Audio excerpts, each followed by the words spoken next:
Overseas Pakistan के vote के हक और कौमी असम्बली में नुमाइंदगी के लिए पाकिस्तान ओवरसीज़ कम्युनिटी ग्लोबल की जानिब से इलेक्शन कमीशन ऑफ पाकिस्तान के इस्लामाबाद दफ्तर के बाहर मुजाहरा किया जाएगा।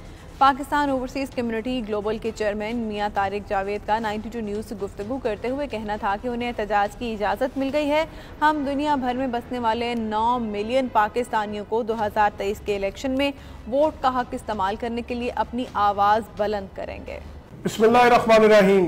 पाकिस्तान ओवरसीज़ कम्युनिटी ग्लोबल करने जा रही है ओवरसीज़ पाकिस्तानियों के हकूक़ की बात पाकिस्तान इलेक्शन कमीशन इस्लामाबाद के सामने बरोज़ सोमवार सुबह 10 बजे से लेकर 2 बजे तक। वहाँ पर बात होगी ओवरसीज़ पाकिस्तानियों के वोट के हक की जो वो 2023 में डाल सकें। 9 मिलियन पाकिस्तानी इस वक्त पूरी दुनिया में बस रहे हैं जिनको वोट के हक से महरूम रखा जा रहा है और पाकिस्तान ओवरसीज़ कम्युनिटी ग्लोबल बनने जा रही है उनकी आवाज़। हम वहाँ पर मुतालबा करने जा रहे हैं कि पार्लियामेंट के अंदर मखसूस नशिस्तों पर ओवरसीज़ पाकिस्तानियों के लिए जगह बनाई जाए ताकि वो वहाँ पर अपना मौसर किरदार अदा कर सके।